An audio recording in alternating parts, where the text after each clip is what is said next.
Certainly. Here's scene 1 expanded to approximately 800 words, staying true to the tone, characters, and storyline, without adding an extra scene. Int. Upscale bistro, night. The restaurant hums with quiet elegance. Crystal glasses clink softly. Conversations float in the air under the soft glow of overhead chandeliers. A jazz trio plays in the corner, the melody smooth and unintrusive. Everything about the place says exclusive. At a table for two near the window, Layla, early 30s, sits alone. Her emerald green dress hugs her like it was made for her. Makeup flawless, hair swept back in soft waves, she could easily be the woman every eye is drawn to. And tonight, she is, but not for the reason she hoped. She stares at her phone again. 8:43 p.m. Her reservation was for 8 o'clock. Another sigh, she sets the phone down carefully, not wanting to seem bitter, even though she is. The waiter stops by for the second time. Waiter, would you like to go ahead and order, ma'am? Layla, forcing a smile. Not yet, I'm sure he'll be here any minute. The waiter nods, with a practiced kind of sympathy, and leaves. Layla picks up her glass of wine and takes a small sip. Her eyes drift around the room. The whispers have started. A couple 2 tables over glances at her, then away, then back again. The woman mutters something. The man smirks. Layla's throat tightens. She doesn't need to hear them to know what they're saying. She got stood up. Pretty thing, too. Wonder what she did wrong. Probably one of those high-maintenance types. She shifts in her seat, suddenly feeling exposed. Across the restaurant, Jack, mid-30s, with a bit of scruff and kind eyes, sits with his daughter Lucy, 7, at a small corner booth. Jack's clothes are neat but lived in, a man who works with his hands. His attention is fully on Lucy, who's spinning spaghetti on her fork like it's an Olympic event. Lucy, Dad, watch this twirl. It's the biggest one yet. Jack, if that doesn't win a gold medal, I don't know what will. Lucy laughs and slurps a noodle. A splash of marinara lands on her chin. She wipes it with the back of her hand and glances around the room. Her eyes land on Layla. Lucy quietly, Daddy, that lady over there looks sad. Jack turns subtly. He sees Layla, the way her shoulders are a little too square, her smile a little too fixed, the untouched second wine glass in front of her. He looks back at Lucy. Jack, yeah, she does. He hesitates, watching Layla pretend not to care. Lucy tugs on his sleeve. Lucy, you always say we should be nice, even when it's awkward. Jack chuckles. Jack, I did say that, didn't I? Lucy, yup, and she looks like she needs someone nice. Jack considers for a beat, then pushes his chair back and stands.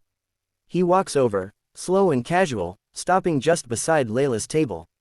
Jack, hey, sorry to bother you. I know this might be strange, but, well, my daughter noticed you seemed a bit down. She thinks you need cheering up. And honestly, she's got a better radar for people than I do. Layla blinks, taken off guard.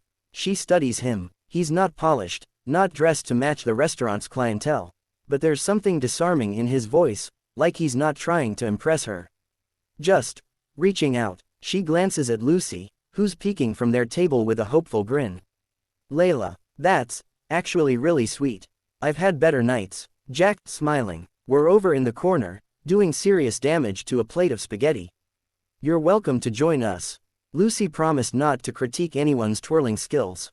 Layla laughs, the tension in her chest loosening slightly. Layla, you know what, that sounds kind of perfect. She stands, picks up her clutch, and follows Jack back to the corner booth. Lucy scoots over to make room. Lucy, hi, I'm Lucy. I ordered spaghetti because pancakes weren't on the menu. Layla, sitting down, amused. Hi Lucy, I'm Layla. And pancakes for dinner sounds like the best idea ever. Jack watches the exchange, relieved to see Layla's smile now reaching her eyes. Jack, I'm Jack, by the way. Full-time mechanic, part-time spaghetti critic. Layla, professional at being stood up, apparently. Jack raises an eyebrow. Jack, whoever it was, they clearly have no taste.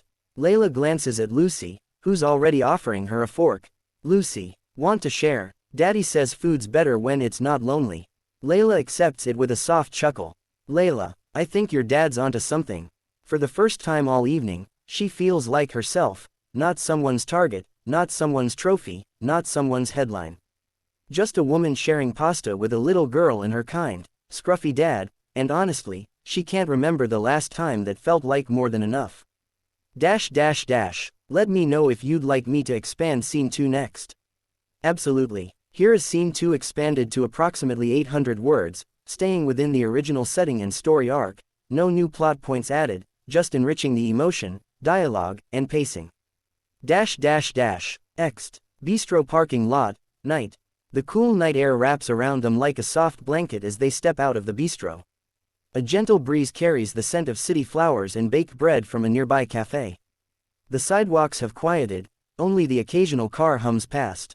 Layla walks beside Jack and Lucy, still smiling from the laughter they left behind inside.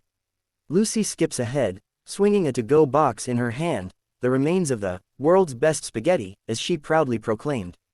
They arrive at a modest, older model pickup truck parked beneath a flickering street lamp. The paint's faded, but it's clean and clearly cared for. Layla stops a step behind as Jack opens the passenger door for Lucy. Lucy, can I eat the rest on the way home? Jack, only if you promise not to get sauce in the seat again. Lucy, grinning, no promises. She climbs in, and Jack gently shuts the door, then turns to face Layla. For a moment, neither says anything. The mood is lighter now, but still delicate. The kind of quiet you want to stay in, just a bit longer. Layla, thank you, really. Tonight could have been humiliating. But you two turned it into something I'll remember. Jack, shrugging, it was nothing. You looked like you needed a lifeline. Layla, you didn't have to offer one. Jack meets her eyes. No hint of performance, just a quiet kind of sincerity that feels rare. Jack, maybe not, but I've been the one eating alone before. Everyone pretending not to notice. It's not a great feeling. Layla studies him, surprised. She nods slowly, touched by the vulnerability. Layla, well, I'm glad Lucy noticed, and that you listened to her. Jack chuckles. Jack, she runs the show. I just drive the truck. Layla laughs, folding her arms against the breeze. The silk of her dress flutters slightly. Layla, softly, you're lucky to have each other. Jack glances back at Lucy, who's now waving through the window, smushed up against the glass like a goofball. Jack, I know I am. A pause. The moment stretches. There's a flicker of something else there, an unspoken connection neither is sure what to do with. Layla exhales, gathering herself. She looks down for a moment, then back up. Layla, I should probably tell you something. Before this turns into anything it shouldn't. Jack raises an eyebrow, alert but unjudging. Layla, I wasn't waiting for just anyone tonight. I was meeting someone I've known for years. Someone who only called after finding out what my last name is. Jack stays quiet, listening. Layla, Langford. Jack's brows furrow, slightly. Jack, like, Langford Tech. Layla pulls out her phone. She taps, then shows him the screen. A business news site. Her face, polished and perfect, beams from the homepage above a headline. Heiress Layla Langford pledges $100 million to Clean Water Fund. Jack blinks at the photo, then at her. It takes a second to connect the two, the woman laughing with his daughter, and the woman who owns half the valley. Jack, that's you. Layla, nodding, quietly. Yeah, but it's not all of me. It never has been. Jack rubs the back of his neck, processing. He looks down, then back at her. Jack, that's a lot to carry. Layla, it is. Most people either chase the money, or get scared off by it.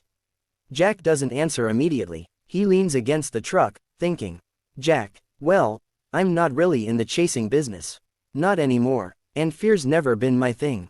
Layla tilts her head, surprised by how easily he takes it in. How little it seems to rattle him. Layla, you're not going to treat me differently. Jack, you're still the woman who shared spaghetti with my kid and made her laugh.